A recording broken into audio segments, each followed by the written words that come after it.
Thank you so much. কি বলবো, Glamour আছে আর কি। তুই কোন গ্ল্যামারটাকে বেশি উপভোগ করতে চাও সেটা তো তোর সবাই বিয়ে করেছিস? না না তুই করেছিস, যা যা তোর করেছিস। কেন করেছিস তুই? বয়ফ্রেন্ড খুঁজে পাচ্ছি না। বয়ফ্রেন্ড খুঁজে পাচ্ছিস, ঠিক আছে। তুই দেখ এই প্রেমে পড়া বারণের যে বয়ফ্রেন্ডটা, ওরকম বয়ফ্রেন্ড চাস নাকি একটু আমার সিনেমার যে প্রেম মানে বয়ফ্রেন্ড গুলো হয় তাদের মতো চাস? এই গল্পে কিন্তু যে বয়ফ্রেন্ড সেটা কিন্তু একটু অন্যরকম, একটু অ্যাংরি, একটু রাগি, একটু কি বলবো, এটা অন্যরকম আর কি। সেই প্রেমটাও ভীষণ ভালো আর কি। তো ওই ধরনের বয়ফ্রেন্ডও খুব ভালো লাগে আর কি, তাই না? কি করে বলবো, আমার লাগে না। ও আচ্ছা, ওর লাগে না, ওর সফট লাগে।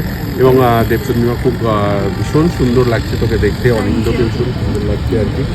হ্যাঁ, রাজদা, ওভারঅল বিভিন্ন ন্যাশনাল প্ল্যাটফর্মগুলো যদি স্টাডি করা হয় দেখা যাচ্ছে যে থ্রিলার ধর্মী সিনেমা মানে থ্রিলার বা এই ধরনের কন্টেন্ট বেশি আসছে। সে দেখা যায় যে নিখাত প্রেমের গল্পের অভাব আমরা সর্বত্র দেখতে পাচ্ছি। কতটা দরকার ছিল এই fresh এয়ারটা?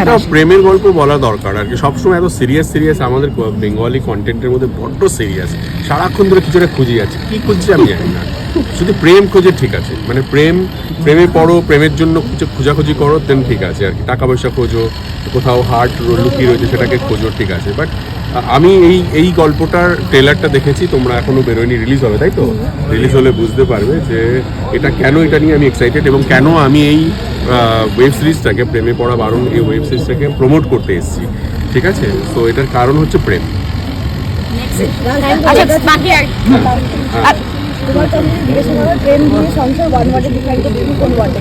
Love, of course, all related to লাভ।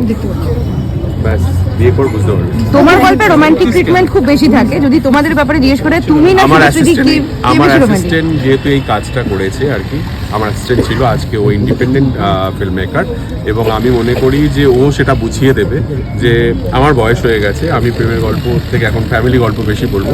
দাদারা আমি চাইবো টোটন অর্থাৎ অরিজিৎ আরও বেশি প্রেমের গল্প বলুক। আমরা দুজনেই খুব রোমান্টিক, আমি এবং শুভশ্রী রোমান্টিক। আমরা মনে হয় হাজব্যান্ড ওয়াইফ, সব হাজব্যান্ড ওয়াইফ ভীষণ রোমান্টিক হয়, খালি তাদের মাঝখানের যে অরিজিৎ বা যে লেখে আর কি, লেখাটা তার অভাব থাকে আর কি। তাকে পাওয়া গেলেই সবার মধ্যেই প্রেম একই রকমভাবে থাকবে।